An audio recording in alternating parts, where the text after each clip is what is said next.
வணக்கம் ஃப்ரெண்ட்ஸ். லக்ஷ்மி அவர்களின் நர்மதா ஏன் போகிறாள் அத்தியாயம் 7 கடைசி பகுதியும் கூட. அழகான பீங்கான் கோப்பையில் காப்பியை நிறைத்து கொண்டு வந்த சாந்தா படுக்கை அறையிலிருந்து முக்காலி ஒன்றின் மீது வைத்தாள். தலையை வாரி உயரமாக கொண்டையிட்டு கொண்டிருந்தாள். காதுகளில் மின்னிய வைரத்தோடுகளும் கைகளில் குலுங்கிய 2 ஜோடி தங்க வளையல்களும் மாமியார் போட்டவை போலும்.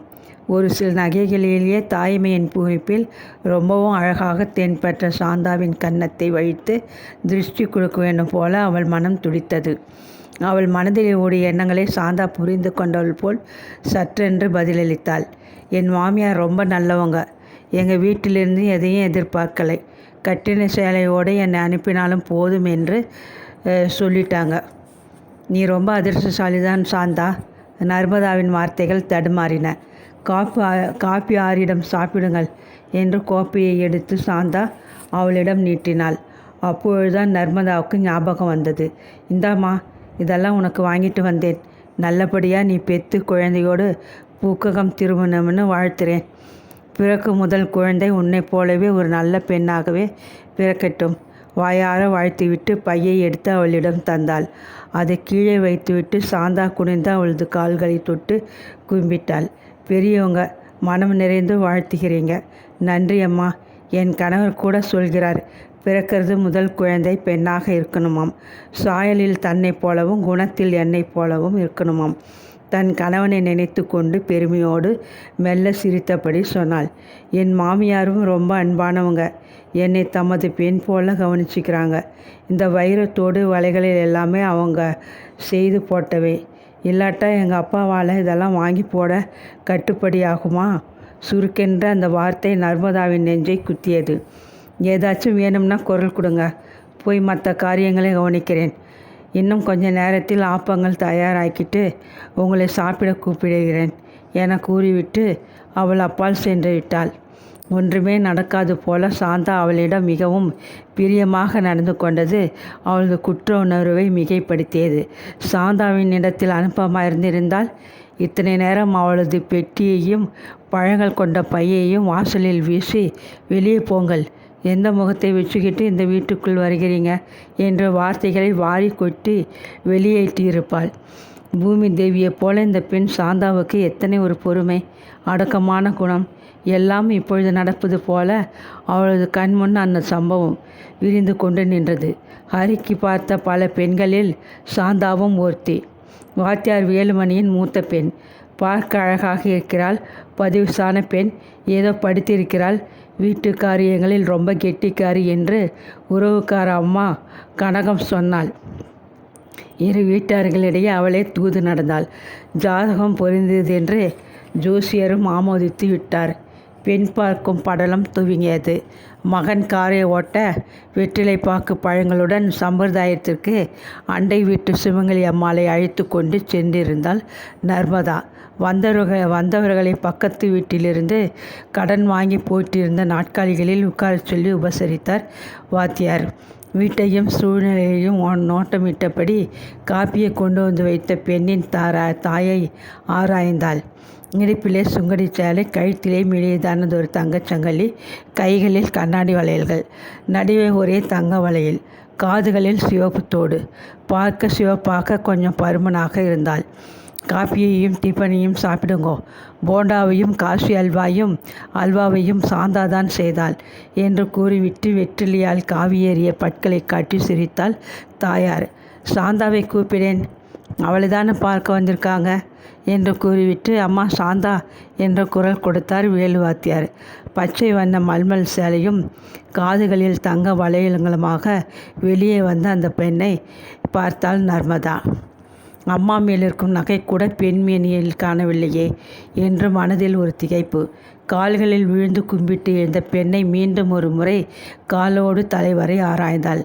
பார்க்க பெண் அழகாகத்தான் இருந்தாள்.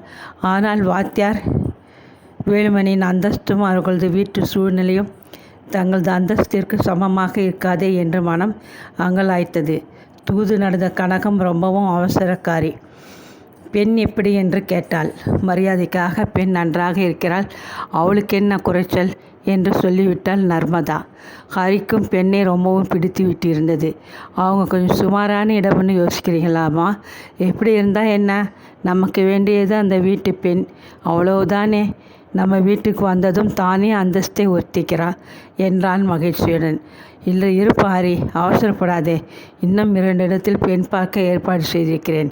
இதெல்லாமா இது, சாமான் வாங்க கடைக்கடையாக ஏறி இறங்குறாப்பல. எனக்கு இதெல்லாம் பிடிக்கலை. நீ சும்மா இரு. உன் படிப்புக்கும் நமது அந்தஸ்துக்கும் தக்க இடம் கிடைச்சா நீயே ஒப்புக்குவே. நான் ஒரு பட்டதாரி, என் மருமகள் குறைந்தபட்சம் ஒரு பட்டதாரியாகவது இருக்கணும். இந்த சாந்தா +2 வரை படித்தவளாம். வாய்ப்பாட்டுன்னு வாத்தியார் வந்து ஏதும் கற்று தரலையாம். ஏதோ சுவாமி தோத்திரங்கள் சில பாடுவாளாம்.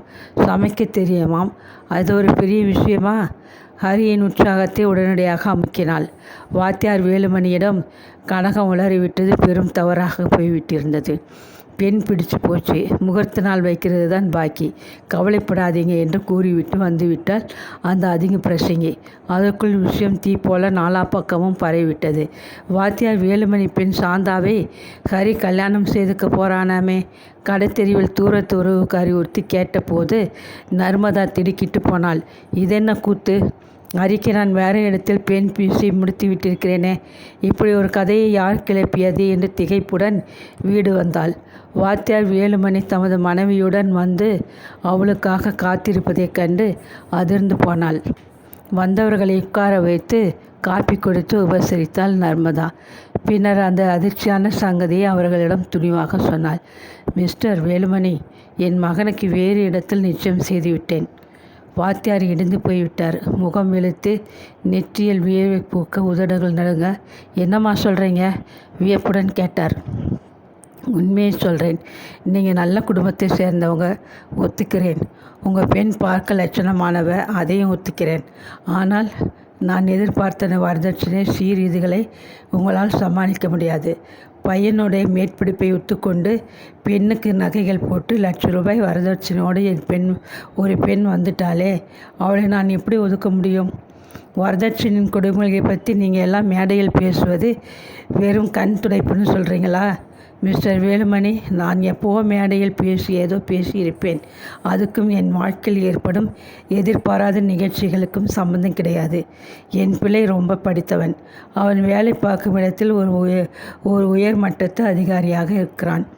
அவனுக்கு ஈடாக பார்ட்டிகளுக்கும் விழாக்களுக்கும் துணையாக போய் வர ஒரு பட்டதாரி மருமகளை நான் எதிர்பார்ப்பதில் தவறு என்ன? உங்கள் பெண் ரொம்ப படிக்கலையே. கண்களில் பொங்கிய கண்ணீரை அடக்கி கொண்டு பெண்ணை பெற்றதில் ஏற்பட்ட அவமதிப்பை விழுங்கி கொண்டு வேலுமணி மனைவியுடன் புறப்பட்டார். அடுத்த நாள் கனகம் அலறி பிடித்து கொண்டு ஓடி வந்தாள். என்ன நர்மதா, இப்படி காலை வாரி விட்டுட்ட? அந்த பெண்கிட்ட அரியை பற்றி சொல்லி அவள் மனசில் இல்லாத ஆசைகளை ஏற்படுத்தி வச்சேன். அவங்க வீட்டவங்க எல்லோருக்கும் அரியை பிடிச்சி போச்சு. கல்யாண தேதியை சீக்கிரம் குறிப்பிடுங்க, சுப காரியங்களை தள்ளி போடக்கூடாதுன்னு நான் தான் அவங்களை உசுப்பினேன். உனக்கு பிடிக்கலைன்னு நீ ஒரு வார்த்தை சொல்லியிருந்தா நான் இத்தனை தூரம் இறங்கியிருக்க மாட்டேன். அந்த பொண்ணு சங்கதியை கேட்டு அவமானம் தாங்க முடியாமல் எப்படி விசிச்சு அழுது தெரியுமா? எதுக்கு அழுதோம்? இது என்ன காதல் தோல்வியா? மனம் முடிஞ்சு போக. என்ன நர்மதா, நீயும் ஒரு பெண்ணாக இருந்துக்கிட்டு இப்படி பேசுகிற? ஒரு சின்ன பெண்ணின் மனதில் கல்யாண ஆசையை கிளப்பி விட்டுட்டு பிறகு கந்தல் துணியை போல உதறிட்டா மனம் உறிஞ்சி போகாதா? அவளது அத்தை என்கிட்ட சொல்லி வருத்தப்பட்டாங்க தெரியுமா? சாந்தா கூட தறிக்குள்ளே குப்புறப்படுத்திக்கிட்டு குமுறி அழுதாலாம். பாவம். எதுக்கு அழணுமாம்? ஒரு பெண்ணின் மனதை நீ ரொம்ப புண்படுத்திட்ட. ஜாதகம் பொருந்தி இருக்குன்னு சொன்னேன், பொண்ணு பிடிச்சிருக்குன்னு சொன்னேன். வேறு இடம் இதை விட ஸ்திரமாக கிடைச்சதும் வேண்டாம்னு தள்ளிட்டேன். ஆனால் ஒன்று சொல்கிறேன், இதை பற்றி நீ ஒரு நாள் வருத்தப்படுவே. பெரிய இடம்னு நினச்சி நீ இறங்குற இடம் பள்ளமாக இருக்க போகுது. கனகம் தனக்கு ஏற்பட்ட ஏமாற்றத்தை தாளாத ஒரு மூச்சு இறைந்து விட்டு போய்விட்டாள். அதற்கு பின் அவள் ஹரியின் கல்யாணத்துக்கு கூட வரவில்லை. அத்தனை கோபம். அவள் சொன்னது பொய்யாகவில்லை. பெரிய இடம், படித்த பெண், சீரும் சிறப்புமாக வந்து விட்டிருக்கிறாள் என்று நினைத்த அனுப்பமா முடிவில் கரும் பாம்பாக மாறி எப்படி விஷத்தை கக்கிவிட்டாள். மாமியாரை ஒரு கந்தல் துணையாக கசைக்கு உதறி தள்ளிவிட்டாளே வேண்டும் அவளுக்கு. கனகம் சொன்னது நன்றாக பலித்து விட்டது. பலமுறை அதை எண்ணி வேதனைப்பட்டதுண்டு. இப்போது நேர்முகமாக ஒதுக்கி தள்ளி உள்ளத்தை உடைத்து மனதை புண்ணாக்கியவளை நேரடியாக சந்திக்க நேரிட்டது என்றுதான் அவளுக்கு அவமானமாக இருந்தது. அந்த பெண் கையால் உபசரிப்பை ஏற்றது மிகவும் வெட்கமாகத்தான் இருந்தது. ஆப்பம் சூடாக கொண்டு வந்து மேஜை மேலே வச்சிருக்கேன் வாங்க என்று அழைத்த சாந்தா வாஷ் பேசினை காட்டி கை கழுவ சோப்பும் துவாலையும் தந்து உதவினாள். தொட்டா பூ போல மென்மையாக இருந்த ஆப்பங்கள் மீது தேங்காய் பாலை ஊற்றி அவள் உபசரித்த போது நர்மதா தலையை நிமிர முடியாது குனிந்தபடியே சாப்பிட்டாள். பகல் உணவுக்கு பின் தூங்கி போனாள். மாலை வீடு திரும்பிய தோழி லலிதா ஓடி வந்து அவளை அன்புடன் தழுவி கொண்டாள். என் மருமகளின் சமையல் எப்படி? நான் சொன்னதெல்லாம் உண்மையே தானே என்று அவள் பரபரப்புடன் கேட்டபோது நர்மதாவுக்கு அவமானமாக இருந்தது. அடுத்த நாள் காலை நர்மதா கொஞ்ச நேரம் சென்றே எழுந்திருந்தாள். காலை ஏதோ மலர்கள் தொடுவது போன்ற ஒரு இனிய உணர்வில் கண்களை விழித்து கொண்ட போது குளித்து முடித்துவிட்டு பளிச்சென்ற உடையில் கண்களுக்கு குளிர்ச்சியாக வந்து காலருகில் நின்று கொண்டிருந்தாள் சாந்தா. காப்பி பலகாரம் தயார். அத்தை குளிக்கிறாங்க, நீங்கள் எழுந்து பல் துளைக்கினா காப்பி தாரேன் என்று உபசரித்தாள். அன்று மாலை அவளையும் மருமகளையும் வீட்டில் விட்டுவிட்டு அடுத்த வீட்டுக்காரிக்கு நடந்த அறுவை சிகிச்சை பற்றி விசாரித்துவிட்டு வர லலிதா சென்று விட்டிருந்தாள். லேசாக உப்பியிருந்த தன் கால்களில் நர்மதா மருந்தை பூசிக்கொண்டு தானே தேய்த்து கொள்வதை கண்ட சாந்தா ஓடோடியும் வந்தாள். அந்த மருந்து பாட்டிலே என்ன கொடுங்க, அத்தைக்கு கூட இப்படி தான் முட்டிகளில் வீக்கம் ஏற்பட்டிருக்கும். நான் அடிக்கடி மருந்து போட்டு தேய்ச்சி விடுறது பழக்கம் என்று கூறிக்கொண்டு மிகவும் சகஜமாக உள்ளங்கையில் மருந்தை ஊற்றிக்கொண்டு அவளது கால் முட்டிகளில் பூசிவிட்டு லேசாக பிடித்து விட்டாள். அவளது மருமகள் அனுப்பமா மேஜை மேலே இருக்கும் மருந்து புட்டியை கூட எடுத்து கையில் தரமாட்டாள். நான் கை வேலையாக இருக்கேன், மருந்து மேஜை மேலே தானே இருக்குது, எடுத்துக்க முடியாதா? சமையலிலிருந்து எரிச்சலுடன் கத்துவாள். ஆனால் இந்த பெண் சாந்தா தன்னை வேண்டாம் என்று ஒதுக்கி அவமானப்படுத்தியவளிடம் கூட எத்தனை கருணையாக நடந்து கொள்கிறாள். கிணத்திற்கரிய ஒரு மாணிக்கத்தை தானாக எழுந்துவிட்டேமே. மனதை தூக்கம் பாறாங்களாக அமுக்க அவளது கரத்தை நீட்டி சற்றென்று சாந்தாவின் கைகளை பிடித்து கொண்டாள். அம்மா, குழந்தை சாந்தா, நான் உன்னை ரொம்பவும் அவமானப்படுத்தி விட்டிருக்கிறேன். அதுக்காக மன்னிப்பு கேட்டுக்கிறேன். தாங்க முடியாத துயரத்திலே நர்மதா விசும்பி விட்டாள். சற்றென்று கையை எடுத்துக்கொண்டு நாட்காலி மீது இருந்த துவாலியால் நர்மதாவின் கண்ணீரை துடைத்து விட்டாள் சாந்தா. அம்மா, நீங்கள் வயதில் பெரியவங்க, என்கிட்ட மன்னிப்பு கேட்கறது என்னவோ போல் இருக்குது. அந்த சகதியை நான் அப்போவே மறந்து போயிட்டேன். உங்களுக்கு தெரியாத விஷயம் இல்லைம்மா, யாருக்கு யாருன்னு ஆண்டவன் போட்டிருக்கிற முடிச்சை மனிதர்கள் மாற்ற முடியாது. சாந்தா, நீ இங்கே உண்மையில் ரொம்பவும் சந்தோஷமாக இருக்கிறியாம்மா? ரொம்ப சந்தோஷமாக இருக்கேன். பிரசவத்துக்கு கூட என்னை என் மாமியார் பிறந்தக அனுப்ப போகிறதில்லை. அங்கே சௌகரிய குறைன்ட்டு தனியார் மருத்துவமனையில் வச்சு தம் செலவிலை பார்க்க திட்டமிட்டு இருக்காங்க. அதுக்காக பிறந்தகம் நான் போகக்கூடாதுன்னு தடை செய்யலை. வாரத்துக்கு ஒரு வாட்டி என் கணவர் தம் காரில் என்னை அழைச்சிட்டு போய் என் பெற்றோர்களை பார்க்க உதவுகிறார். அவரும் என்னிடம் ரொம்ப பிரியமாக இருக்கிறார். நீ ரொம்ப கொடுத்து வச்சவ. அதை விட உன் மாமியார் ரொம்ப அதிர்ஷ்டசாலி. எனக்கு தான் கொடுப்பனே இல்லை. கண்களில் வழிந்த கண்ணீரை துடைத்து கொண்டாள் நர்மதா. மனதை அமுக்கி அந்த குற்ற உணர்வை வெளிப்படுத்தியது சிறிதளவு அவளுக்கு நிம்மதி ஏற்பட்டது. கொஞ்ச நேரத்தில் வீடு திரும்பிய லலிதா தோழியின் சிவந்த கண்களை பார்த்து திடுக்கிட்டு போனாள். மகனை நினைச்சு கொண்டு அழுகிறியா? அமெரிக்காவில் இருக்கான், சில கிலோமீட்டர் தூரத்திலே சென்னையிலே இருக்கான். அடடா என்று அவள் சிரித்த போது தாங்க முடியாத நர்மதா விம்மி அழத் தொடங்கிவிட்டாள். பதறிப்போனாள் லலிதா. என்னாச்சு, ஏன் இப்படி என்று தோழியின் தோலை குலுக்கினாள். அழுகையும் பொறுமலுமாக திக்கி திணறியபடி அரிய அனுபமாவும் தன்னிடம் நடந்து கொள்ளும் விதத்தை விவரித்த போது லலிதா அயர்ந்து போய்விட்டாள். உனக்கு தெரியுமா லலிதா, சாந்தாவை முதலில் பெண் பார்த்தது நான். பணத்திமிரினால் படிப்பு போதாதுன்னு உதறினேன். அதன் பலனை நான் அனுபவிக்கிறேன். அழுதாள் நர்மதா. எனக்கு எல்லாம் தெரியும், சாந்தா சொல்லியிருக்கிறாள். அதனால் என்ன? கடவுள் எனக்குன்னு போட்டு வச்ச மருமகள் அவள். அதனால என்கிட்டே வந்து சேர்ந்துட்டா. வருத்தப்படாதே, உன் தொல்லைகளுக்கு ஒரு தீர்வு காண முயல்வோம் என்று சமாதானப்படுத்தினாள். அதற்கு பின் மனம் லேசாகிவிட்ட நர்மதா அவர்களுடன் மிகவும் மகிழ்ச்சியாக நாட்களை போக்கினாள்.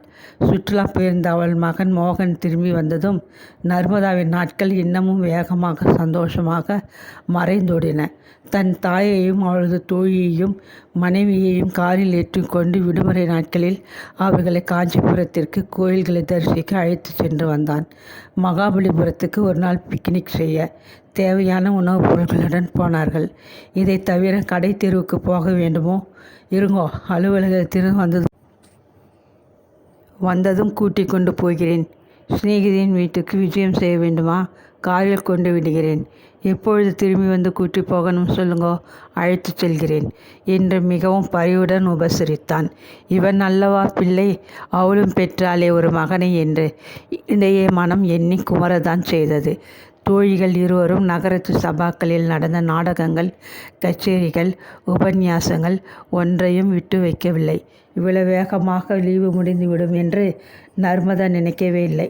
வீட்டையும் அனுப்பமாவையும் பிள்ளையையும் அறவே மறந்து அவளால் இருக்க முடியும் என்று நினைக்கவே இல்லை. அம்மா தங்கியிருக்கும் இடத்தின் விலாசம், தொலைபேசி எண் எல்லாம் தெரிந்தும் மரியாதைக்கு கூட மகனோ மருமகளோ அவளிடம் தொடர்பு கொள்ளவில்லை. அவளும் அதை பற்றி கவலைப்படவில்லை. இன்னும் 2 தினங்கள் தான் இருந்தன. பள்ளிக்கூடத்து விடுமுறை நாட்கள் முடிந்ததும் மறுபடியும் பள்ளிக்கு போக சங்கடப்படும் பச்சை குழந்தையைப் போல நர்மதாவின் மனம் வீட்டை நினைத்து புரட்சி செய்தது. அன்று இரவு சாப்பிடும்போது தான் லலிதா அந்த யோசனையை சொன்னாள். என் சிநேகிதி உன்னை போல மகனுடன் ஒத்துக்கொள்ளாது வீட்டை விட்டு தனியே வெளியே வந்து விட்டாள். தன் கையிருப்பை வங்கியில் முதலீடு செய்து கொண்டு வரும் வட்டியிலே ஒரு சிறு தனி பிளாட்டில் குடியிருந்து கொண்டு தன்னந்தனியாக வசிக்கிறாள். அப்படியா? துணைக்கு யாரும் கூட கிடையாதா? இதை பார் நர்மதா, நாம் சிறுமிகளாக இருந்த காலத்தில் ஒரு பெண்ணுக்கு துணை அவள் தந்தை என்றும் பின்னர் கணவர் என்றும் அதுக்கு பின்னர் மகன் என்றும் கருதப்பட்டது. அப்படி ஒரு பண்பாட்டை நம் முன்னோர்கள் அனுசரித்தனர். காலம் இப்போது மிகவும் மாறிவிட்டது. அடுப்பருகிலே கிடந்த பெண் படிப்பின் மூலம் அலுவலகத்திற்கு வந்துவிட்டிருக்கிறாள். பண்பாட்டையும் நாம் மாற்றிக்கொள்ள வேண்டியது அவசியம். விளக்கமாக சொல். நர்மதா யோசனையுடன் தோழியை பார்த்தாள். ஒரு பெண் எந்த வயதிலும் கல்வியின் துணை கொண்டு தன் காலிலே தான் நிற்க தெரிந்து கொள்ள வேண்டும். என் மருமகள் பிரசவித்த பின்னர் அவளை நான் செக்ரட்டரியல் கோர்ஸுக்கு அனுப்பி தேர்வு எழுத சொல்லப் போகிறேன். அவளுக்கு தொழில் கல்வி தேவை. கல்வி ஒவ்வொரு பெண்ணுக்கும் தேவை. அந்த ஊன்றுகோலை வைத்து கொண்டு அதையே ஒரு துணையாக நம்பி பெண் வாழ முடியும். உன் சிநேகிதி தன்னந்தனியாக வசிக்கிறாள் நான் சொல்கிறேன். அவசரப்படாதே. அங்கே உன்னை அழைத்து போகிறேன். உனக்கு சம்மதமானால் நீ அந்த ஃப்ளாட்டில் ஒரு அறையை எடுத்துக்கொண்டு வாடகையையும் மற்ற சிலவையும் பகிர்ந்து கொண்டு நிம்மதியாக வாழலாம். Excellent idea. எனக்கு ரொம்பவே பிடிக்கிறது லலிதா. மேநாடுகளில் வேலையிலிருந்து ஓய்வு பெறும் பெண்களுக்கு பென்ஷன்ஸ் ஹோம் என்று இல்லங்களை பல சமூக அமைப்புகள் கட்டித்தந்து உதவுகின்றன. அந்த இல்லங்களில் ஓய்வு கால சம்பளம் வாங்கும் வயதானவர்கள் ஆளுக்கு ஒரு தனி அறையோ சின்ன ஃப்ளாட்டோ எடுத்துக்கொண்டு வாடகை தந்து விட்டு தன்மானத்துடன் சுதந்திரமாக வசிக்க முடிகிறது. அது மாதிரி அமைப்புகள் நம்மிடம் இன்னும் பரவலாகவில்லையே. ஏன்? சிநேகிதி ஜெயா தன்னந்தனியாக வசிக்கிறாள். இப்போது நீ போய் அவளுடன் சேர்ந்து கொண்டால் இது ஒரு பென்ஷன் ஹோம் போல் ஆகிவிடும். உங்களை பார்த்து உங்களைப் போல உறவினர்களுடன் ஒற்றுமையாக வசிக்க முடியாதவர்கள் பலர் தனியே வசிக்க புறப்பட்டு விடுவார்கள். என்ன சொல்கிற? அடுத்த நாளே லலிதா நர்மதாவே பெசன்ட் நகரில் ஒரு குடியிருப்பு பகுதியில் ஒரு ஃப்ளாட்டில் வசித்த தன் தோழி ஜெயா வீட்டுக்கு அழைத்து போனாள். இருவருக்கும் ஒருவரை பார்த்த உடனே பிடித்து போயிற்று. அருகில் இருந்த கடற்கரையும் சுகமாக வீசிய காற்றும் சுத்தமான அந்த குடியிருப்பு பகுதியும் ஃப்ளாட்டை ஜெயா வைத்திருந்த பாங்கும் நர்மதாவுக்கு பிடித்து விட்டது. அடுத்த மாதத்திலிருந்து எங்கு குடி வந்து விடுங்கள். இருவரும் ஆளுக்கு ஒரு அறையை உபயோகிப்போம்.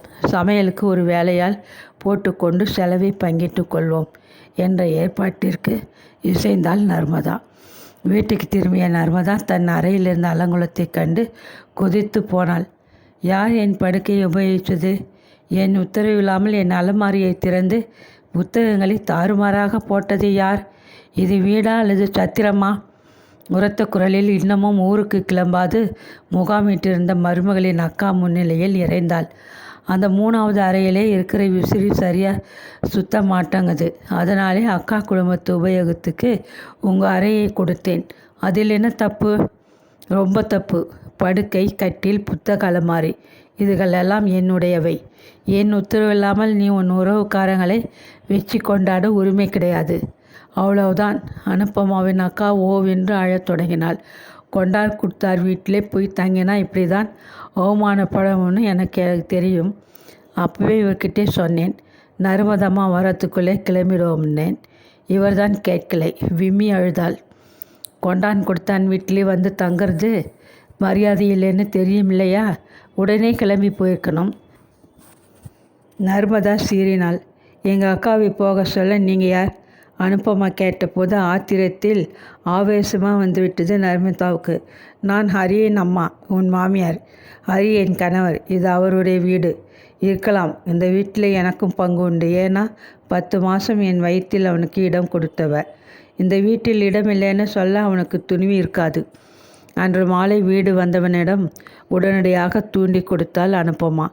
மனைவியும் அவளது சகோதரியும் அழுத முகமும் சிவந்த கண்களுமாக தென்பட்டதை கண்டு ஹரி பதறி போனான்.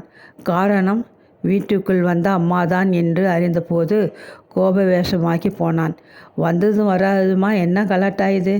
1 மாதம் நிம்மதியாக இருந்தோம். வந்ததும் மாமியார் என்கிற மதிப்பை காட்டியாகணுமா? ஹரி, என்ன சொன்ன? உண்மையை சொன்னேன். வீடு என்னுடையது. அதில் நீங்கள் கூட தங்கி இருக்கணும்னா கொஞ்சம் வாயை அடக்கி கொண்டு இருக்கணும். முடியாட்டா வெளியில் போய்விட வேண்டியதான். குபுக்கென்று கண்களில் பொங்கிய கண்ணீரை சமாளித்தாள். தோல் மேல் போட்டு தட்டி கொஞ்சி பாலூட்டி சோறூட்டி வளர்த்த பிள்ளை வெளியே போய் என்று விரட்டிவிட்டான். இனியும் தொடர்ந்து தங்குவது தவறு. உடனடியாக முடிவுக்கு வந்துவிட்டாள். ஓங்கி கதவை தாளிட்டு கொண்டு சிறிது நேரம் தாங்க முடியாத துயரத்துடன் அதிர்ச்சியுடன் உட்கார்ந்திருந்தாள். பின்னர் சாவதானமாக தன் பொருள்கள் அனைத்தையும் கட்டில் கடியில் வைத்திருந்த பெட்டிகளில் நிறைத்து கொண்டாள். படுக்கையை சுருட்டி கட்டினாள். புத்தகங்களை ஒரு துணிப்பையில் போட்டு நிரப்பிக் கொண்டாள். இவனுக்கென்று கதவை திறந்து வெளியே சென்றவளை யாரும் கண்டு கொள்ளவில்லை. சிறிது நேரத்திலே ஒரு டெம்போவுடன் திரும்பினாள் நர்மதா. கூட வந்த ஆட்கள் தபதபவென்று உள்ளே புகுந்து அறையிலிருந்த சாமான்களை தூக்கி கொண்டு வண்டியில் ஏற்றுவதைக் கண்டு ஹரி ஒரு கணம் பயந்து போனான். போகட்டும், போய் எங்கேயாவது சாகட்டும் என்ற வெறுப்பில் அனுப்பமா முன்னால் நகர்ந்த கணவனது கையை கெட்டியாக பிடித்து கொண்டாள். ஒன்று உங்கள் அம்மா இந்த வீட்டை விட்டு போகணும், இல்லை நான் போகணும். இனிமேல் 2 பேரும் ஒன்றா இருக்க முடியாது. நீங்கள் வற்புறுத்தினா நான் விஷத்தை சாப்பிட்டுட்டு பயமுறுத்தினாள். ஹரிக்கு தாய் பாசம் துளியளவு நெஞ்சு குழியில் அடித்து கொண்டது. ஆனால் மனைவி சொன்ன அந்த பயங்கரத்தை கேட்டு ஆடி போய் விட்டான். அனுப்புமா டியர், நீதான் எனக்கு வேணும். அம்மா கோச்சி கொண்டு போனால் போகட்டும். கிசுகிசுத்தான். பெசன்ட் நகரில் லலிதா அறிமுகம் செய்து வைத்த ஜெயாவுடன் அன்று இரவே குடியேறிவிட்டாள் நர்மதா. வீட்டு நிலைமை ரொம்ப மோசமாகிவிட்டதால் முதல் தேதி வரை காத்திருக்க முடியலை. வந்துவிட்டேன் என்றாள். பரவாயில்லை, 2 நாள் முன்னதானால் என்ன பின்னதானால் என்ன? 2 பேர் மனமும் ஒத்து போனால் நாம் நிம்மதியாக வாழ முடியும். கவலைப்படாதீங்க என்றாள். துணியுடன் தான் கிளம்பி வந்திருந்தாள். ஆனாலும் மனம் வேதனையில் தவித்தது. புதிதாக குடியேறிய பிளாட்டில் தனக்களிக்கப்பட்ட அறைக்குள் சாமானை வைத்துவிட்டு படுக்கையை ஒழுங்குபடுத்திவிட்டு ஜெயாவுடன் கொஞ்சம் மோரும் சோறும் தின்றுவிட்டு படுத்தாள். உறக்கம் வரவில்லை. ஈன்ற பொருந்தருதல் என் கடனே என்றபடி பெற்று வளர்த்து ஆளாக்கி விட வேண்டியது மட்டும் தாயின் கடமை போலும். வயதான காலத்தில் தாயை காக்க வேண்டிய பொறுப்பு தற்கால மகன்களுக்கு இல்லையா? என்ன அடக்கியும் தாங்க முடியாத அவள் குமுறி அழுதுவிட்டாள். சில மாதங்கள் அங்கிருந்தபடியே வேலைக்கு போய் வந்தாள். ஓய்வு அடைந்ததும் ஒட்டுமொத்தமாக வந்த தொகையை பத்திரமாக வங்கியில் சேமித்து வைத்து கொண்டாள். ஜெயாவும் அவளும் முன்பின் அதிகம் பழகியவர்கள் அல்ல. ஆனாலும் இருவர் வாழ்க்கையிலும் ஏற்பட்ட துயர நிகழ்ச்சி ஏறக்குறைய ஒரே விதமாக அமைந்து போனதினால் அவர்களுக்குள் ஒரு ஒற்றுமை ஏற்பட்டது. ஆயிரம் ஆண்டுகள் பழகியவர்கள் போல இணைந்து ஒற்றுமையாக இருவரும் அந்த வீட்டில் குடும்பம் நடத்தினர். ஜெயாவை பார்க்க அவளது சிநேகிதிகள் வந்து போனார்கள். தன் அறையில் அவர்களை வைத்து உபசரித்து அனுப்பினாள். அதை போலவே நர்மதாவை பார்க்க அவளது சிநேகிதி லலிதாவும் இன்னும் சிலரும் வந்தனர். ஒரு வருஷ காலம் ஓடி சென்று விட்டது. பிள்ளையை மறந்து மருமகளின் நினைவை உதறி தன்னால் வாழ முடிந்ததை எண்ணி அதிசயப்பட்டபடி நாளேட்டை புரட்டி கொண்டு வராந்தாவில் தனது ஈஸ்டரில் சாய்ந்து கொண்டிருந்தாள் நர்மதா. அன்று காலை அம்மா குரல் கேட்டு திடுக்கிட்டு நிமிர்ந்தாள். வேலைக்காரி சின்னம்மா வராந்தாவின் ஓரத்தில் அவளது நாட்காலி அருகே வந்து உட்கார்ந்தாள். என்னம்மா இப்படி செய்துட்டீங்க? நான் தடுமாற கண்களில் நீர் புரள கேட்டாள். என்ன செய்துட்டேன்? வீட்டை விட்டு போன்னு மகனே சொன்ன பிறகு அங்கே என்ன வேலை? வந்துட்டேன். இப்போ என்னாச்சு அங்கே? உங்கள் மகன் ரொம்ப சங்கடத்திலே இருக்கார். ஆஃபீஸ்காரி உங்கள் மருமகளின் அக்கா புருஷன் எடுத்து போய் ஒரு மரத்தில் இடித்து ரொம்ப ரிப்பேர் ஆக்கிட்டார். அது என்னவோ ரொம்ப தப்பான காரியமாம். அந்த தொல்லையில் உங்கள் மகன் ரொம்ப உடம்பு பாதியாக அழைச்சி போச்சு. அனுபவம் என்பது பெரிய பள்ளிக்கூடம். அதில் தெரிந்து கொள்ளும் பாடம்தான் மனதிலே நிற்கும். நீங்கள் ஒன்றுமா, உங்கள் மருமகளின் அண்ணி வாங்கிட்டு போன நெக்லஸ் திரும்பவே இல்லை. வெகு நேரம் எஜமானியிடம் வீட்டில் நடந்த கதைகளை எல்லாம் சொல்லிவிட்டு ஒரு குரல் அழுதுவிட்டு நர்மதா கொடுத்த 10 ரூபாய் நோட்டுடன் கிளம்பி போய்விட்டாள் சின்னம்மா. அவள் விஜயத்திற்கு பின்னர் சொல்லி வைத்தாற்போல் அடுத்த ஞாயிற்றுக்கிழமை காலை ஹரி தன் மனைவியுடன் காரில் அவளை காண வந்திருந்தான். அறைக்குள் நுழைந்தவனைக் கண்டு ஒரு கணம் அயர்ந்து போனாள் பெற்றவள். முன்னைவிட மகன் பாதியாக இழைத்து விட்டிருந்தான். ஒரு வருஷ காலத்தில் 10 வயது கூறிவிட்டது போல முகத்திலே கவலையின் திரைகள். தலைமுடியில் கூட சில நரை இழைகள். அனுப்பமா கர்ப்பிணியாக இருந்தாள். தாய்மையின் பொலிவு இன்றி கருத்து இழைத்து சோர்ந்து காணப்பட்டாள். இருவரையும் உட்கார வைத்து குளிர்பானம் வழங்கினாள் தாய். அம்மா மனம் குளிர்ந்து விட்டிருக்கிறாள் என்று தப்பு கணக்கு போட்டுவிட்டு ஆரம்பித்தான் மகன். அம்மா, நடந்ததையெல்லாம் மறந்து நீங்கள் எங்களோடு வந்து மறுபடியும் வீட்டில் வந்து தங்கணும்னு கூப்பிட்டு உடனடியாக கையோடு அழைச்சிட்டு போக கார் கொண்டு வந்திருக்கிறேன் குழைந்தான் ஹரி. மகனை பார்த்ததும் அவள் மனம் சிறிது துடிக்கத்தான் செய்தது. குழைந்து கொஞ்சி அவன் அழைத்தது அவள் கண்களை பணிக்க செய்தது. ஆனாலும் உள்மனம் அவளை பலமாக எச்சரித்தது. முட்டாள், வீண் உணர்வுகளுக்கு அடிமையாகி விடாதே. உஷாராக இரு. தனியாக இருந்து எனக்கு இப்போ பழக்கப்பட்டுடுத்து. நீ உங்களோடு வந்து வாழ சாத்தியப்படும்னு நினைக்கலையே ஹரி. மன்னிச்சிக்கோ. அம்மா, நீங்கள் இப்போ கோபமாக பேசுகிறீங்க. அனுப்பமா கருப்பமாக இருக்கா. உங்கள் பேரனையோ பேத்தியையோ மடியில் வச்சு கொஞ்சம் உங்களுக்கு ஆசை இல்லையா? அது மாதிரி ஆசை இருந்தது ஒரு காலத்தில். இப்போ இல்லை. பேபி சீட்டிங் பண்ணால் எனக்கு பொறுமை இருக்காது ஹரி. அத்தை, மன்னிச்சிக்கோங்க அத்தை. மறுக்காமல் நீங்கள் வரணும். கண்ணீர் உகத்தாள் மருமகள். இந்த முதலை கண்ணீருக்கு அசையக்கூடாது என்று மனம் எச்சரித்தது. நான் தீர்மானிச்சிட்டேன். இனி மாற்ற முடியாது. ஒரு பெண்ணுக்கு துணை அவளது மனோபலம்தான். என் அனுபவத்தில் புரிந்து கொண்டேன்.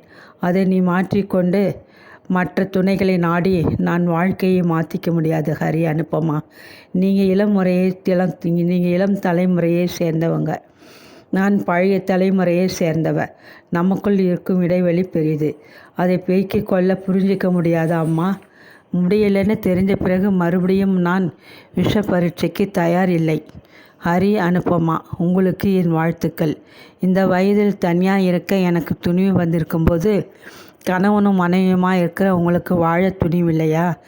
இல்லை, நீங்கள் துணிவை வர வச்சு கொண்டு வாழுங்கள். என் வாழ்த்துக்கள். ஆனால் நான் தீர்மானித்ததை மாற்ற முடியாது. நேரமாச்சு, நான் கோயிலுக்கு போகணும் என்றால் தீர்மானமாக. கணவனும் மனைவியும் ஒருவரை பார்த்தபடி எழுந்தனர். மௌனமாக படியிறங்கி வெளியேறினர்.